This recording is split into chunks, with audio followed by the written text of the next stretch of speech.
The person that is most likely to screw up your home purchase is the real estate agent that you hire for the job of getting you into the home you want. Now, look, the days of finding whomever to open a front door, walk in and say, and there's the kitchen, are long gone. Negotiations and information are really the name of the game. And I'm wondering if your wife's cousin, who works full-time as an RN, who just happens to have her real estate license, is the right person for you to choose and hire in order to purchase the home that you want. Let's take a moment and let's dive into what you really need to expect when you're purchasing a home. It's one thing to have access to information. If we go back 3 decades, the average buyer would need a real estate agent in order to even find homes for sale if they hadn't driven a neighborhood and seen a for sale sign for themselves. Well, that information is completely available to the entire public via the internet, Zillow, Realtor.com, etc. Well, since the laws changed in the summer of 2024, across the United States, a buyer now hires a real estate agent for the job of representing them in the purchase and acquisition of a home or a piece of real property. Now, this has always existed, but now it requires the agent to have the buyer sign a contract, and the contract can be limited to a particular address, a property type, and it can be exclusive, non-exclusive. It could cover just a zip code, a neighborhood, or a county.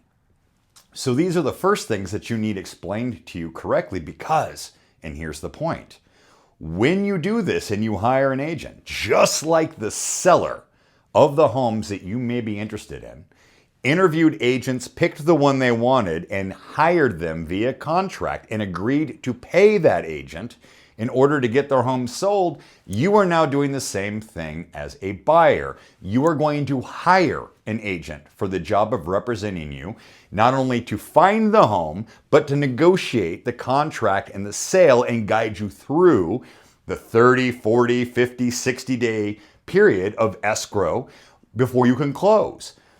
And you're going to be on the hook for paying them. Wait, what? I have to pay the agent? That's correct. Services rendered in real estate have never been free. The listing agent needs to get paid. The buyer's agent needs to get paid. The way it worked before, or at least generally, was an agent approaches a seller, interviews for the job. They sit down at the table. They decide on a list price. The listing agent says, you're going to pay me this much money, and we need to offer money to the buyer's agent to pay them. That's gone away. Sellers are not obligated to offer any money to your buyer's agent, but your buyer's agent can't go do the job free because they don't collect a paycheck until you buy the home. So therefore, buyer's agents are in a weird position they're not used to when they have to talk to you about, hey, you owe me a percentage so that I can cover my costs and get paid and earn my living when we find you the home that you want and you close escrow.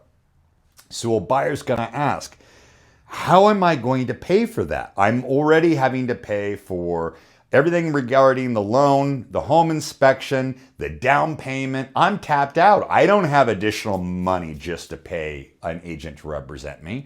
Well, this is a problem because in this market, you will be up against people that are able to write the check to pay their agent.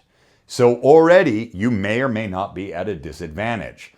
Is your agent strong enough in negotiations in order to explain to you how they plan on getting the seller to cover the commissions that you are obligated to pay your agent? Are they? You should ask them. The next part is, assuming everything is equal and the agent is wonderful and presents to you how the offer is going to be structured to ask the seller to cover their costs that you're on the line for, and so you put that to bed and you're happy. Now comes the part where everybody continues to mess up. How do we know if the agent's any good? because anybody can use the computer and find a house that's available for sale. And you're asking them what? To pick up the phone or send a text and set up an appointment? Use GPS to drive to the house?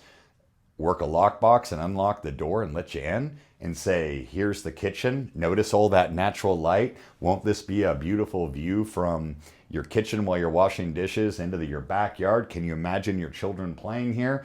What is the other question they always ask, or the statement? Oh, look at how large the dining room is. Can you picture yourself and your family sitting down for Thanksgiving in this beautiful room? Okay, great. That's not a great agent. That's just talking. You can see the house, okay? Are they able to answer questions about how you should structure your offer? Can they give you advice, real world for that neighborhood, on how quickly homes are selling, what the typical price is for a home like that? Are there concessions being made by the seller to most buyers? Do we know if most sellers in that area are covering the buyer's agent's commission? Do we know? Did your agent ask? Are there multiple offers already on the table for this property? What is the listing agent's personality? How do they like to do business? This is really important, because even though a buyer and seller both think they're negotiating with each other, you're not. You are negotiating through your agents. That is why a seller has a listing agent that negotiates on their behalf, and you, as the buyer, have a buyer's agent that is supposed to negotiate on your behalf. So realistically, you have something the buyer wants, something the seller wants, but you got two people that are negotiating with each other to get it done. So how is the agent gaining the information from the listing agent that the seller needs in order to help instruct you on what to expect during the transaction, how to best structure your offer? This can be handled with a phone call and having a conversation with the listing agent. We will see, one, are they easy to get a hold of? Do they answer the phone? Will they talk about the property? Is your agent set up to be able to ask the questions like, where were your sellers planning on moving? What caused them to put the home on the market? We want motivation. Is it a divorce? Are they unable to afford the home anymore? Did they outgrow the home? Are they relocating? Do they have a deadline when they need to be out, when they need the money? Was it a previous rental they no longer want to own? Is it their parents' house and the parents passed away or went into retirement living and now their task is the children to get the home sold? We need the motivation. We want to be able to ask the question, what sort of timeline the seller is expecting from acceptance of offer to close of escrow. This will give you an idea how much it matters, how fast you can close escrow. Agents have a tendency when they're writing an offer to force you into the shortest time period possible because they just automatically assume it's better. But if I am a listing agent and I have a listing where the sellers can't be out for 2 to 3 months, the fact that you write me an offer claiming you can close in 25 days doesn't do the seller any favors. If I know this up front, we can structure the offer according to the seller's timeline if it works for you, the buyer. In which case, we magically appear more cooperative and we're offering the seller something that has nothing to do with the price of the home. Now, can your agent help you discern what sort of purchase price initial offer you should be making? What other terms should be on there?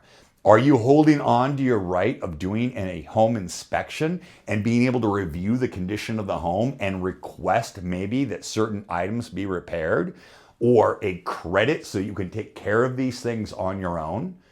Are they going to help you figure out where the appraisal is likely to come in? Are they guiding you to the right lender? Because lenders are a problem in transactions as well. Remember, when you're buying or selling a home, there are multiple people involved in the transaction. Your agent's job is to be the head honcho, the ringleader, and make sure everybody else is doing their jobs, including you as the buyer. Are they going to be able to guide you when problems come up, which, by the way, they always do? Anybody who tells you that they're going to provide you a stress-free real estate experience is completely making that up. It doesn't matter how smooth it goes. Guys, it's stressful. Are they going to be able to answer your questions? Like, should we be concerned that the upstairs toilet is loose from the floor? Or that the water heater is 15 years old? Or that the home inspector doesn't feel that confident that the air conditioning was returning cold enough air when they measured the temperature coming out of the vent? These are things that somebody needs to guide you on. How to structure counteroffers. Can we take the focus off of the price and can we put it on other items that are important to the seller? And again, if the buyer's agent isn't able to discern enough information to be able to work with a bigger playing deck of cards, then the listing agent, you're going to be stuck negotiating simply on price, which no matter what the market's doing means you're going to pay more than you probably would have to. So remember these things when you're interviewing agents in order to purchase a home. You need to hire a good one. Listen, it makes a difference. Just because you like Barbara and she's family doesn't necessarily mean Barbara is the kind of person that's going to go to bat for you with the information to get you the deal you need and you want and get you through the process. So make a smart choice and then you won't regret it later.